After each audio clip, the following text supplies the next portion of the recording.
Hey guys, welcome back to another episode of the Mind Muscle Connection podcast. Today I have a Q&A episode, so I'm going to go over three questions that were asked in the previous week on Instagram. Again, if you want your questions answered like this and you enjoy this kind of formats, every Monday on my Instagram, I do a Q&A. So if you want your questions answered, put them in there and, chances are I will get to it on here at some point, if not, within the week. So if that's the case, definitely do that. Next, I don't know about you guys, winter just seems, at least here in the Midwest, seems like it's dragging on. I'm just freaking ready for some warmer weather. Looks like we're going to be in the 60s Fahrenheit next week. Super cold this week, at least for me. I know some of my friends up north in Canada would probably laugh at what I think is cold, but for me, I don't mind cold for a little bit. But man, when we freaking get it, when it gets to February at this point, I'm just done and ready to get some warmer weather. Plus, now have my gym equipment in my garage. And so right now it's not insulated. After going through this winter, that's definitely high on the priority list to get done, maybe even before the summer. We'll see, but definitely for next winter. I don't mind sweating. It's more so the cold that just makes it challenging.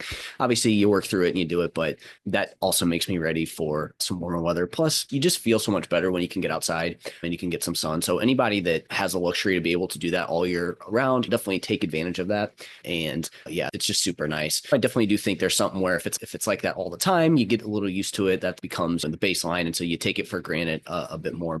So that's why I'm saying, hey, if you live in a warm environment, get outside. It's super nice. So anyways, just a little side tangent that I wanted to go before I jump straight into these questions. Let me know if you some of these random rambles from time to time here that don't really have to do with the exact questions. But anyways, so first question of the day is, should I hit my calories and be low on protein, or should I hit my protein and go over calories? So basically in this situation, it's the either or of, hey, I'm at my max calories, but I didn't really plan out my day to where in order to hit my protein, I'm going to be under. And I do think this ends up being the trick with managing calories is how can we make sure we hit our protein? And usually when this happens, it just comes down to that already tells me right there, each day is fairly different and you don't have a game plan for each day.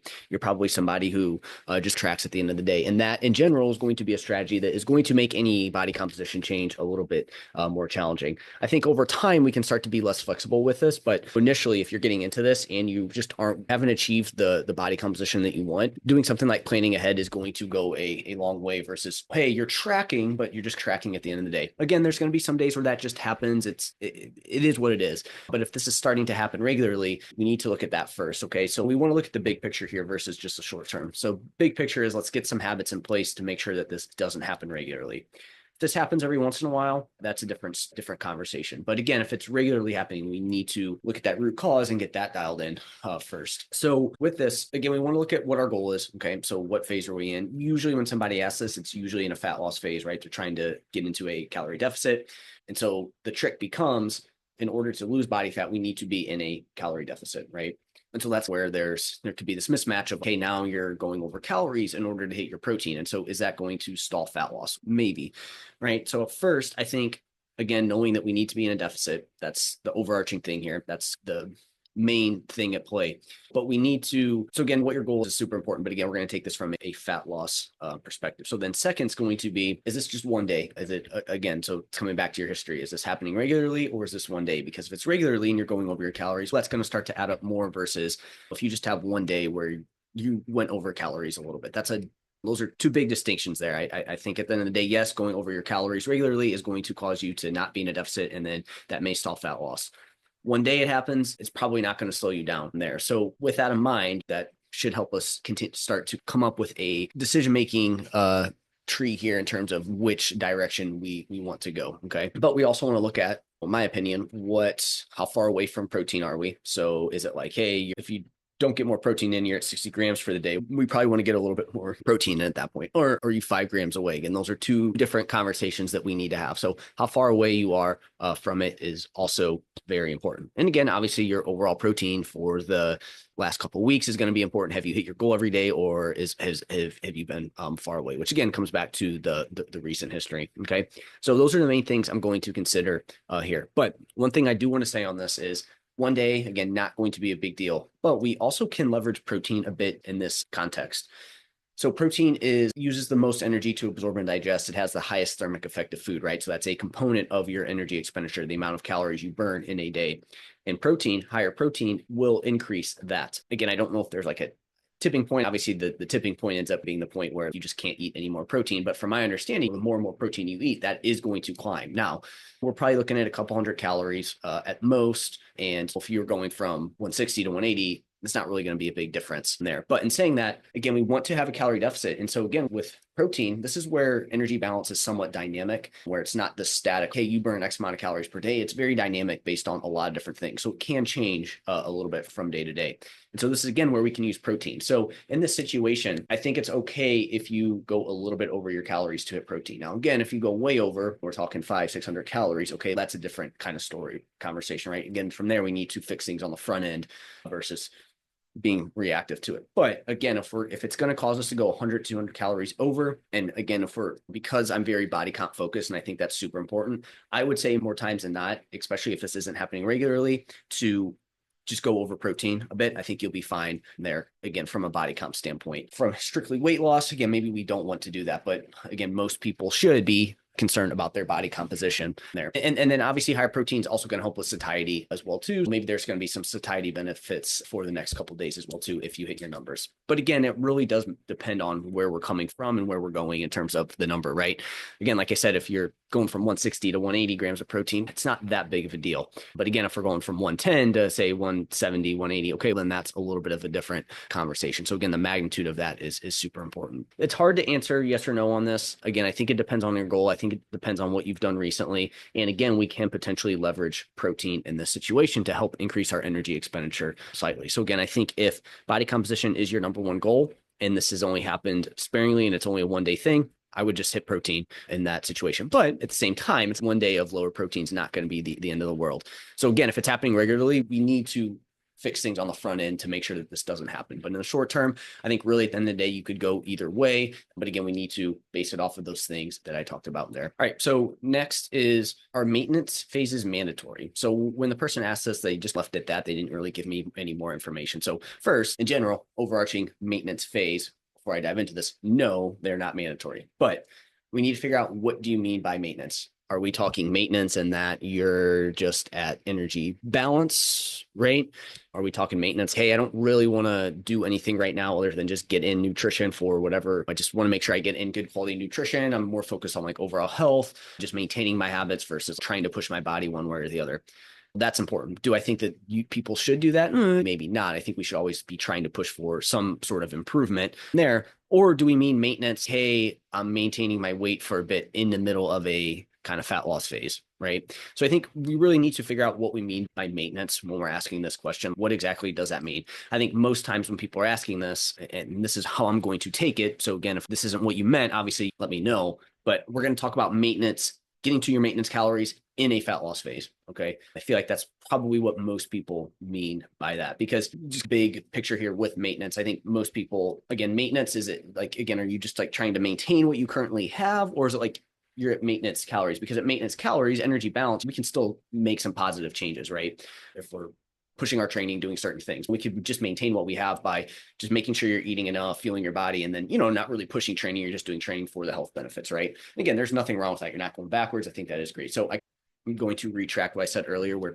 I don't think people need to do that. I think they can, get away with seeing some positive change in their body with a little, not as much effort as they think they need to have. I think most people think they need to have like these massive amounts of efforts one way or the other, and you really don't. Again, it's hard work. It's not easy, but again, I think we can see change with a lot less than what we think, and just really focusing on the big rocks there. So there's that. And so again, I'm going to take this from a standpoint of, do you need to go to your maintenance calories during a fat loss phase or like in the middle of a fat loss phase? And again, my thought is no, they're not mandatory. Okay. And they're not mandatory in the sense that it's going to speed up fat loss, or don't like, oh, hey, if you don't take a maintenance break, again, whether that's multiple weeks, and we'll talk about what you can potentially do there, you're all of a sudden not going to see fat loss because of that. And again, that's not the case, but they can help. Okay. But again, they're not magic from a fat loss perspective, because really, in order to see fat loss, we need to be in a calorie deficit. Okay. And so that has to be the main focus. We have to be in a calorie deficit for weight to trend down, for our body to be like, okay, hey, we need to get rid of we're not getting enough energy in. So we need to take some energy. We need to use some energy that's stored on our body. And again, if we do things right, that will be from body fat. And again, that's going to be done through calorie manipulation in terms of calories in, and a little bit from calorie out perspective. So again, you don't have to do maintenance, but they can help. And here's where they can help. So they can help with like mental fatigue. Again, people talk about taking deloads from training. Well, again, this kind of think of this as like a potential deload from a fat loss phase. It's hard to be in a deficit. It takes a lot of willpower. You have to stay on top of your nutrition. In today's world, it's really hard to stay on top of it. And so by getting to your maintenance calories, that gives you a little bit of flexibility to potentially go off that when you need to and not feel like you're screwing up. And so from a long-term sustainability standpoint, that can help us stick with a calorie deficit over extended periods of time, because that's ultimately what we're trying to do, is stick to a calorie deficit over extended periods of time. Again, most people can do it for a week or two, but again, you're not going to see any substantial amount of fat loss by doing that. We need to be in a deficit for extended periods of time. And by having these either maintenance days or maintenance weeks built in, that can allow you to sustain it for an extended period of time to actually get there. Okay. That's where maintenance calories, getting to your maintenance calories can be helpful. We can use that in terms of, we can have multiple weeks. We can do days, 1 or 2 days a week, 3 days a week, whatever you want. At the end of the day, though, if you take somebody who diets straight through versus somebody who's taking these maintenance breaks, it will take the person who's taking the maintenance breaks probably a bit longer, unless you unless you increase the calorie deficit on those days that you're doing it. And there are ways to do that. But generally speaking, if you have somebody that has the same deficit, one person's taking these days at maintenance versus the person who's not should theoretically lose more body fat in X amount of time, whatever that may be. But the person that's taking the maintenance breaks, they may find that they're able to stick to it for longer periods of time. Therefore, they could potentially lose more body fat, right? So in the short term, 1-to-1, dieting straight through is going to be the better way to go. But long term, over multiple weeks, which again is ultimately what we need to do, taking these maintenance breaks can be helpful, right? So with that, once you start to get to certain, like you start to get leaner, the longer you're dieting for fat loss, you will start to see things slow down a bit, right? You'll start to get hungrier, energy levels will decrease. From a hormonal perspective, things may get altered there. Your thyroid will slow down. And so when this happens, it can be harder to continue to drop more weight. So this is where we can strategically use getting to maintenance long-term, right? But that requires on the front end for you to drop some weight initially, right? If you're fat loss dieting and you haven't lost 5% of your body weight yet, and you're like, oh, I just need to take a maintenance break, that's, again, we're just not getting into a deficit and we need to work on that.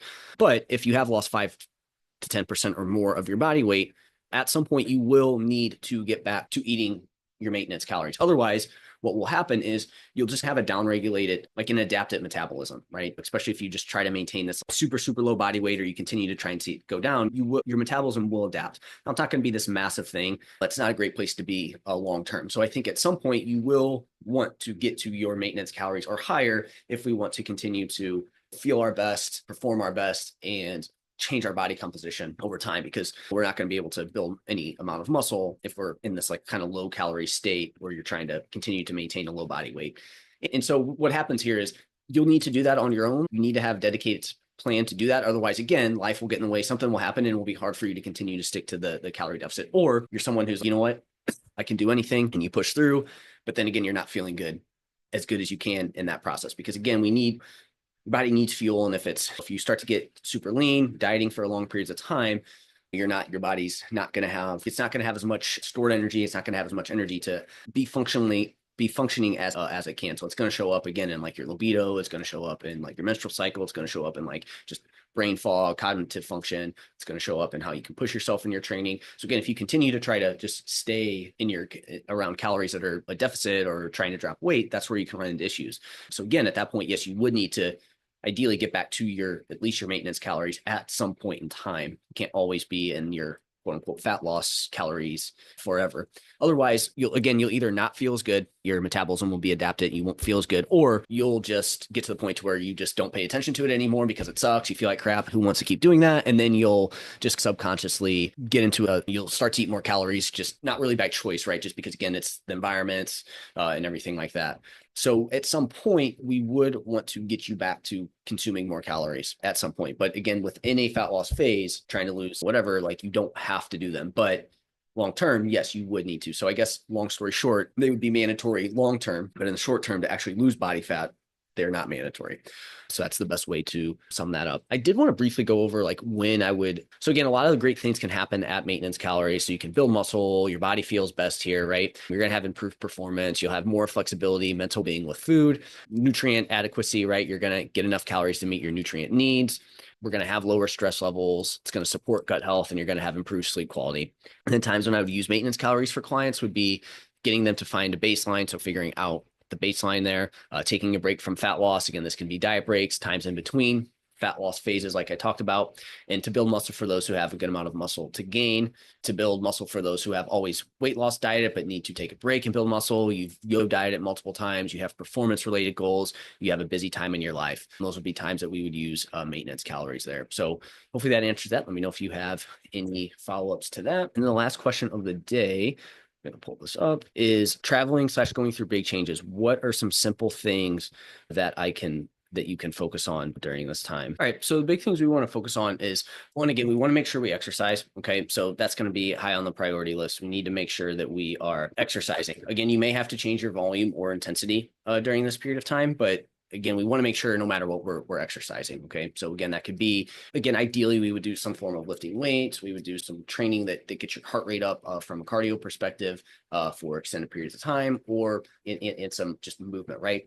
Now, within all that, how much you do really is dependent on the time that you can dedicate to. But again, ideally, we're at least checking the boxes for those things there. Again, not only for body count purposes, but also just overall health, mental health there. We want to base each meal around a source of protein. So again, I'm taking this from a body comp and health perspective. Okay. So again, just understand that when you're traveling, going through big changes, this probably isn't going to be the time that you're going to make massive changes with your body composition, right? You're not going to build a ton of muscle, or you're not going to lose a ton of body fat. It's really about maintaining what we have going on now. So again, that's where the exercise comes in. And then next, we're basing each meal around a source of protein. Early in the episode, we talked about the importance of protein from a body comp perspective. So again, and then also it's going to help from a satiety perspective. So if you're someone who can't really track your calories, making sure you get enough protein, basing each meal around a source of protein is going to ensure that you have the building blocks to maintain your muscle. But again, we can utilize the thermic effect of food, and it keeps you satisfied, right? So you can naturally moderate your calories by focusing on that. So again, we want to base each meal around a source of protein. We want to get some fruit and veggie in per day or each day. So again, making sure that you're getting in some nutrient dense foods in throughout the day. Again, same thing. Obviously, it's going to help you feel good. It's also going to help you control your overall caloric intake without necessarily having to track every last calorie and macro. We want to stay hydrated, again, really for all the same reasons. And again, from overall health perspective, you're going to feel your best. So again, we want to make sure we stay hydrated as well. And then improve and prioritize stress management and sleep, especially in a time when you're super busy like this. It can be easy to let both of these things slip.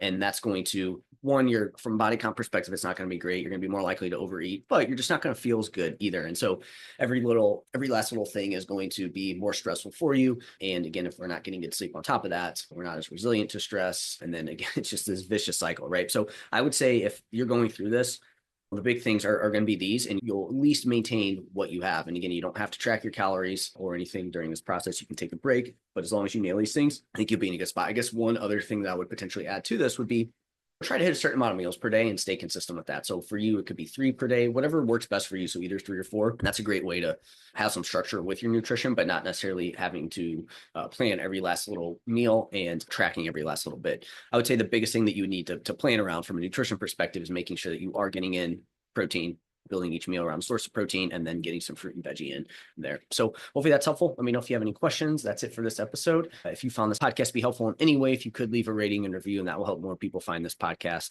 Next, if you haven't yet, give me a follow on Instagram, Jeff, HOEHN_. That's where I'm most active on social media. Like I said, I answer the questions that people ask there. And then if you need help with any of these things, whether it's, hey, I got a busy time coming up, or, hey, do I need to take maintenance breaks? How do I do them? Or, hey, do I need to hit protein, or should I watch my calories? This is exactly what I work on. And these are exact problems I have with clients that we work on all the time. So again, these are things that I do regularly. And if you have questions on these, what we can do is we can chat about them, figure out the best game plan for you, and have a free 30-minute strategy call. So the link to that is in the show notes. That is it for today, and I'll chat with you guys next time.